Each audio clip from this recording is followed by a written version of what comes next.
Hey there, you looking kinda cute. Please consider subscribing and check out our Patreon for more. Enjoy the video. My name is Suman. My family is in the middle class. I did pretty well in school when I was there, so like any good student, I wanted to become a doctor one day. I got pretty good grades in school and started getting ready for the MBBS entrance tests. But I wasn't good at entrance tests, so I didn't do them.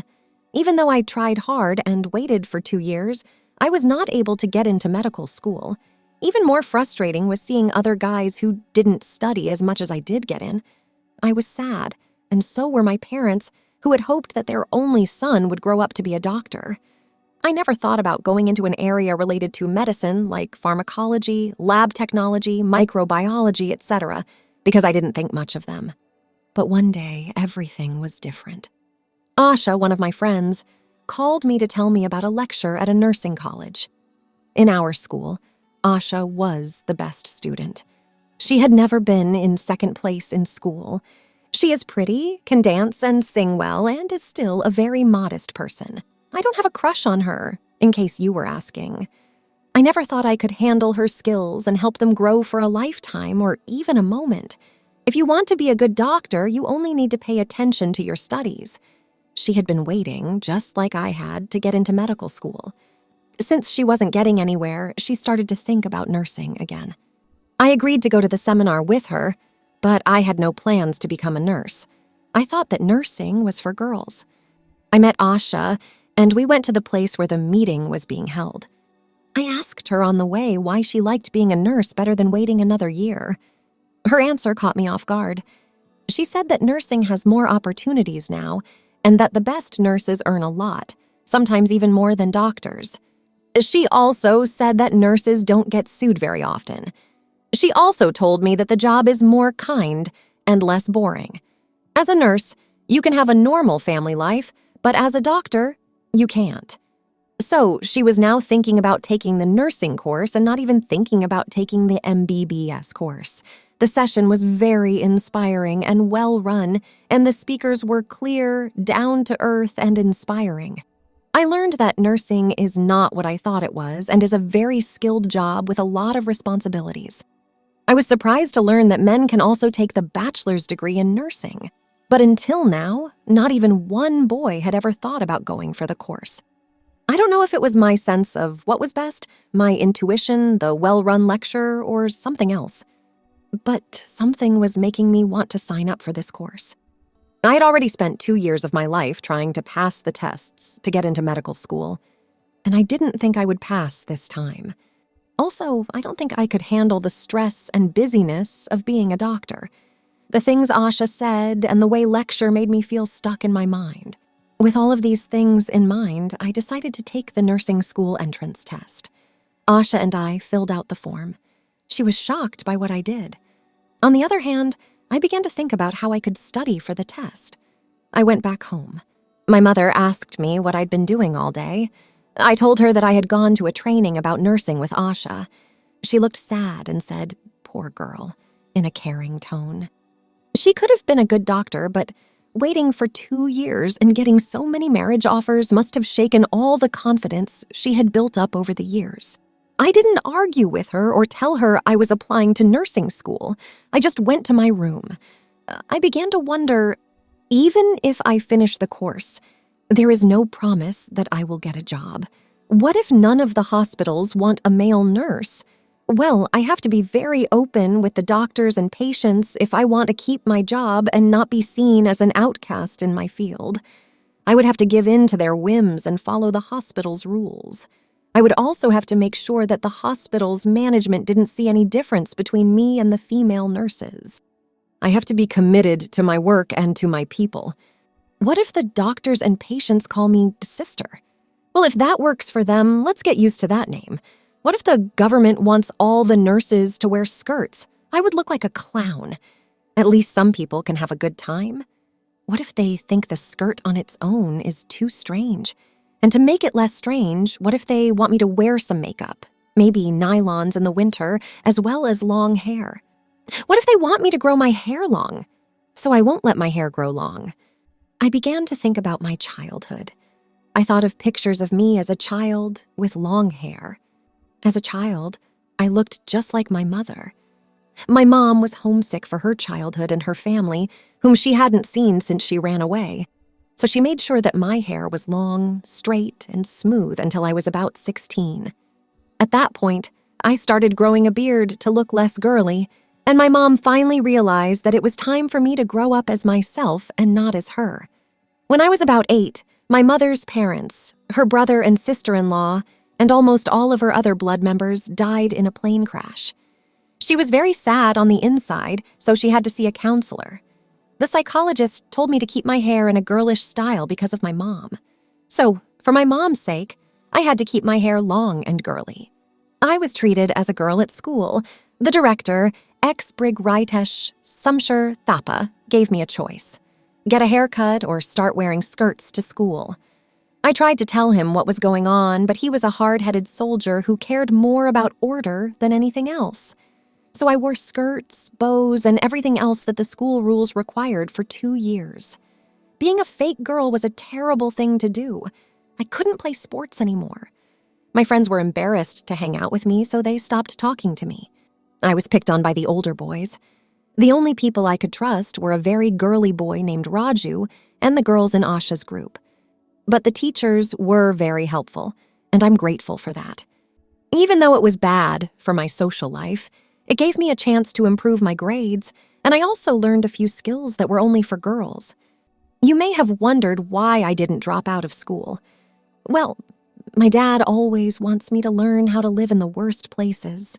So he said this was a test I had to pass to be mentally strong and be able to handle the challenge of the principal. The director was not happy that I was dressed up, so he tried to bother me. He put together a show where women sing and dance. He asked me wear a dress and told me to dance. Of course, if I wanted to. I took him up on his dare, and I did it. During the 3 years he was principal, I pretended to be a happy girl and enjoyed these things. He made sure to give me the girliest clothes, and I was good enough to wear them on field trips and to school parties. Anyway, my time as a girl was over when I started growing facial hair. By now, my mom had gotten better, and as I'd already said, she let me be myself. Girls who used to watch out for me are now my good friends. I got short hair and started acting like a boy. But anyway, I started to think about it again, and I decided I no longer wanted to be a girl. I had done what I had to do and won. I just wanted to be like everybody else. But how can a guy nurse be normal? I felt bad that I had to. It would be hard socially to take the nurse course. Everyone would know about it, and I'd be the joke of the town once more. I knew I was about to get sad, so I tried to think about the good things. Before I go out into the world, I'll study in a college full of women, and since staying in the dorm is required, I'll be the only man around. I fell asleep because I couldn't stop thinking about those things. The next morning, I woke up late. I began to think logically. If I want to be a nurse and take the test, that doesn't mean I have to learn nursing. It's just a way to keep an extra door open and see if I have what it takes to become even a nurse, let alone a doctor. So let's see what happens if we take the test. If the results are good, it will make me feel better about myself. If the results are bad, I'll never be a doctor in this life, so I will take the test.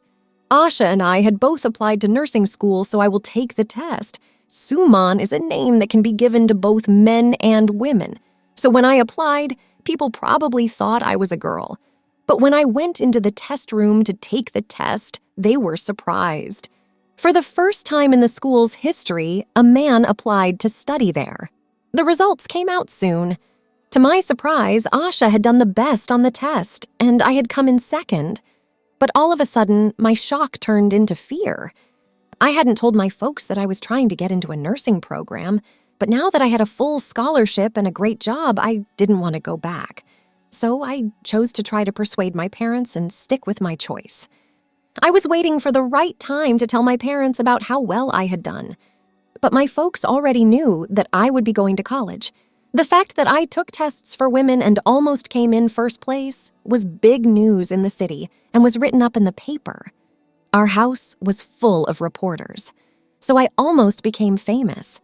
Even after all the news attention, which feels good by the way, my parents weren't too upset about the school I chose.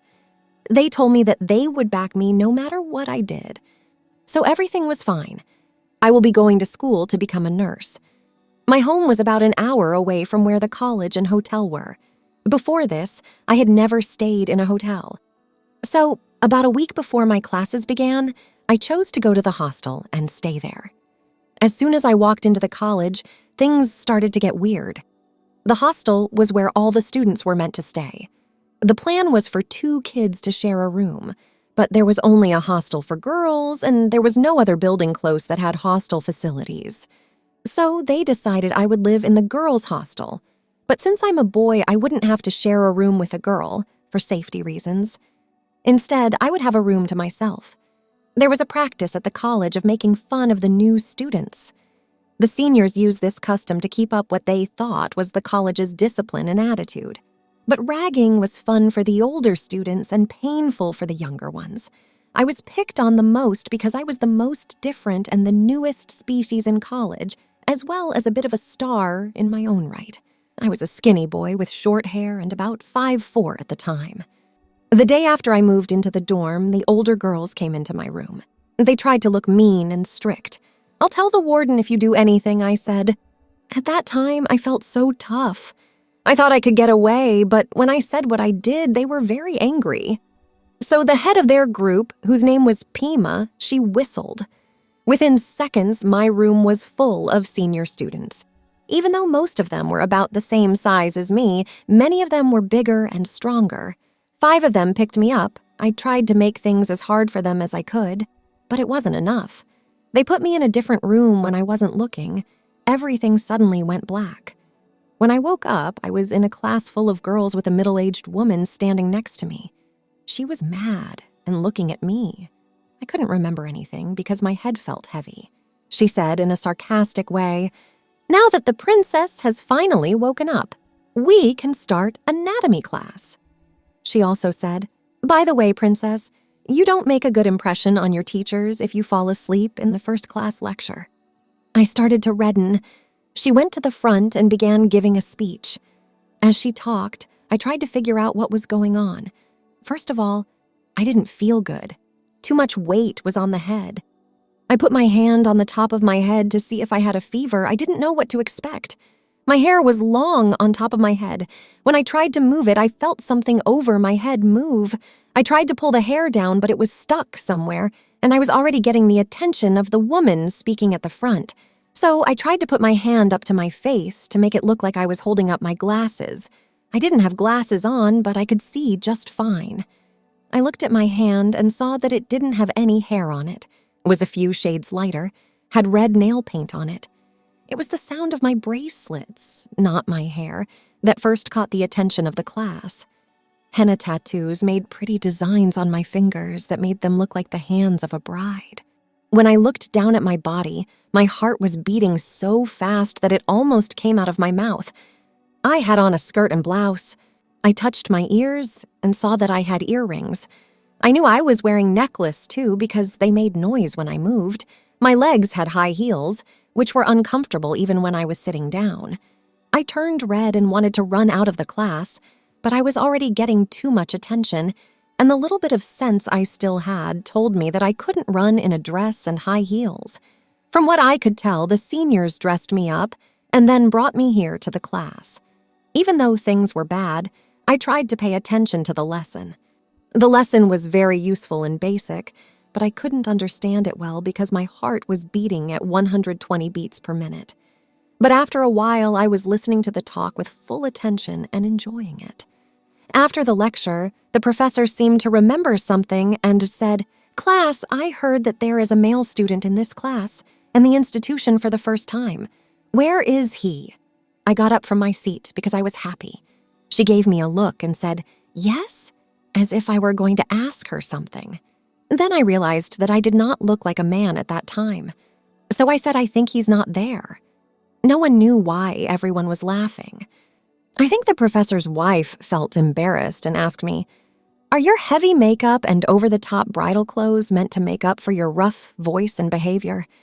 She went on, "I've seen a lot of girls just like you, and I fixed their bad attitudes. So watch out, and the next time I see you, if you are not wearing a uniform or a plain dress, you will be kicked out of this college. Do you understand me? But, miss," now I tried to tell her that I was the college boy. "Okay," she stopped me. "Maybe you didn't hear my opening well. I'm the head of this nursing school. My name is Rana. If you say anything other than yes or no right now, you have to leave. So do you follow my rules and wear what I tell you to?" "Yes, ma'am," I said, thinking I'd take care of the problem later when her temper had calmed down. I don't know if it was my obedience or her trying to be rude on the first day, but she now uses me as an example of and talks about the high standards of ethics in nursing and how people get a bad idea of nurses because of people like me. She asked me my name at the end of the class, Suman, because I thought she might remember me as the boy from her college. She wrote my name down. Then she left the class saying, "I'll make sure the rest of the teachers take good care of you." There was a schedule on my desk, which helped me figure out that I didn't have any more lessons that day. The other girls started walking out in pairs, most likely with their roommates. I waited until everyone else left because I knew that if I tried to walk in a dress and high heels, I would draw a lot of attention. In the meantime, I looked for Asha. She did not show up. When everyone else left, only me and a woman's handbag, which was on my desk, were left in the room. Dean Rana had to go out right away for something important, so I thought the bag was mine and opened it. It was. Inside it was a note that said, "Don't try to mess with us. Become one of us. What was going on?" I went to the end of the hall where the bathrooms were. It was hard to move around in the heavy dress. To my surprise, there were different toilets for men and women even in this Amazonian world. But the men's room wasn't open. In a hurry, I went into the bathroom for women. I ran into one of the bathrooms quickly. I sat down and was thinking about what was happening for a second. All of this was crazy. When I came out, another girl was looking at me from the other side of the sinks. We both smiled at each other and waved at each other at the same time. I thought she was left-handed because of how she waved with her left hand. She was wearing a white skirt and top. Hold on a second. I finally figured out that I was looking at myself in the mirror. When I got close to the mirror, I saw that I looked pretty. I was wearing contact lenses that made my eyes look big. My face was well made up with mascara, eyeliner, curved eyebrows, and eye shades. The foundation cream made me look lighter, and the blush on my cheeks made me feel good. My lips were painted bright red and looked full. I wore earrings on each ear, which went wonderfully with the necklace. My hair, or the wig, was black, shoulder-length, silky, left free, and soft. It felt like my own hair. My long, graceful neck and oval face with a small nose, small chin, and big eyes seemed to scream that I am a woman and not a guy. I looked great, but I couldn't just look at myself because I had to figure out what was going on.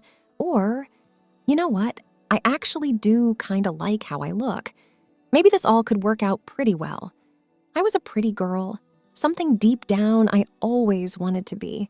Maybe this was my chance to change my life for the better. Thanks for watching. Be sure to check out Patreon for a lot more content and early access to YouTube videos.